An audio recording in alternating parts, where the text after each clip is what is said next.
Oh, I didn't see you standing there. Happy New Year. Over the winter break, I got the opportunity to interview Baldwin alumni Taylor Colbert on her short film, Alter. Let's take a listen to see what she had to say. So Taylor, what was Alter about? Alter is about a girl named Ginny. It's a psychological horror film, and Ginny is faced with schizophrenia, and then she also is possessed. Her mother doesn't believe in the schizophrenia or in the possession, so her mother is kind of this dark cloud in her life and tortures her. So Ginny has like a lot going on with the schizophrenia, the demon, and then her mom, who, if you see the film, just tortures her in more ways than the demon even does. Now, the film was originally called Runaway. Why did the title change to Alter?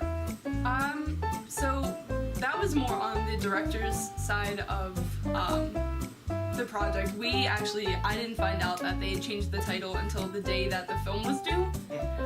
We found out like through a text message like, hey, by the way, film's called Alter now, just make sure you know that.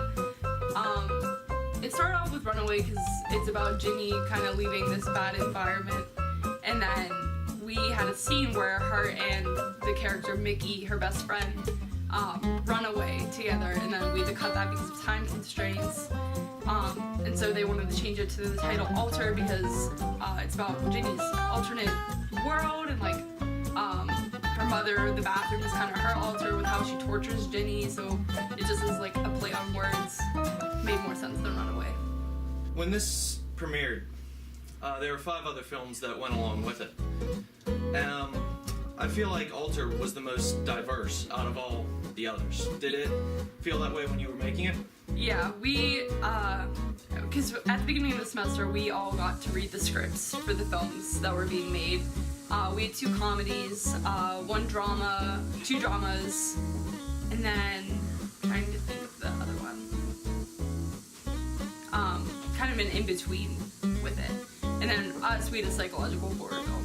Our producer, Johnny, he loves horror films. He's been here, he's a junior also, and he's been making horror films his entire career at Point Park.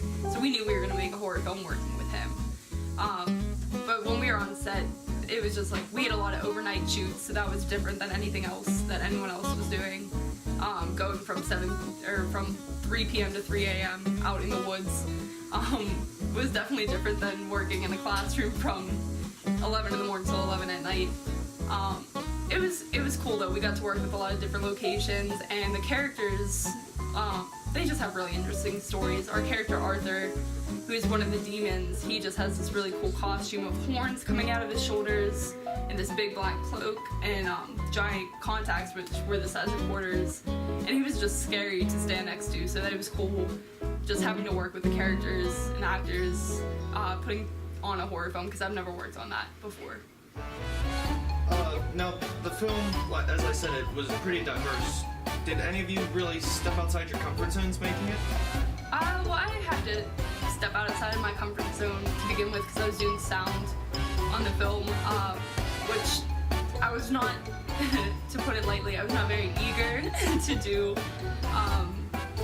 because sound is a lot of work, and I know it's a lot of work, and I wanted to make sure that I put my best effort into it, because especially with a psychological horror film or psychological drama, you have to make sure that you're putting the audience into the world of the character of Ginny.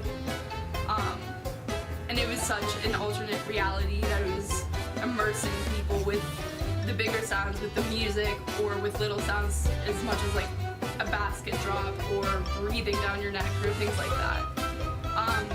And then of course, like I said earlier, with working out at night in the woods, that puts anyone out of their comfort zone, and when it's 14 degrees outside and you're all bundled up, but you gotta watch how much noise your clothes are making, because that could ruin the sound then.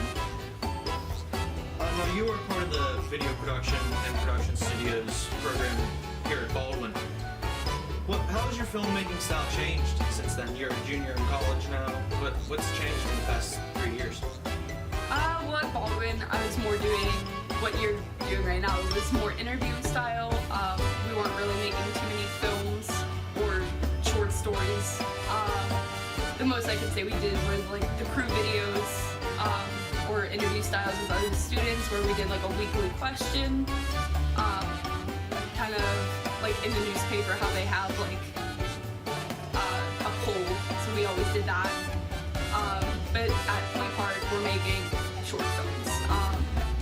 Freshman year we got to make 3, and mine were just a variety of like romantic comedies or a drama, and I've kind of stuck with either the romantic comedy or doing dramas. Next semester I'll get to do more of what I want, so I'll be making more dramas. But I'm not doing as much interview style questions as I did in Baldwin, so that's kind of the difference between that. Now, what has inspired you as a filmmaker, either in high school or college or both? It's a funny story because when you get to college, the first thing they ask you on the first day is like, what movie inspired you, or what made you want to become a filmmaker? I never had that. It was just like when I was little, I was always just writing stories, and then when I was, I think, 8 maybe, I asked my mom for my first camcorder, and then, because I'd been using hers, and I was like, I'd like to use my own, and so I got that, and then I started just filming things, and I was still writing, and then finally I was able to afford like a DSLR, but it was always just like I was writing, I was filming everything. It wasn't I had one thing that inspired me to do it, or like one movie.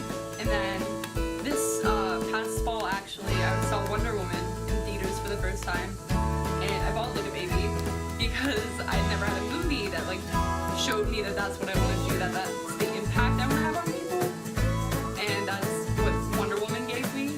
My friends were just laughing at me in the theater because they were like, "Are you okay?" I was like, "No." It's like, that's what I want to do. And I like didn't know how to make them understand that.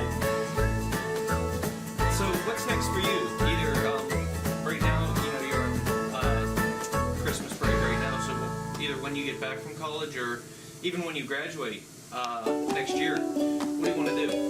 What's next? I try not to think about I have 1 year to graduate. Scare me there, Michael.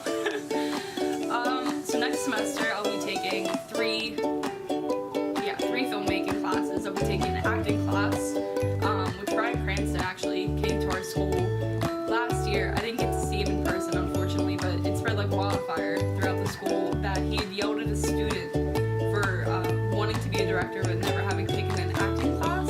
He's like, "How dare you tell me how to do my job?" And so I signed up for an acting class next semester, which I'm looking forward to. I'm also taking advanced directing, where I'll get to make 3 films.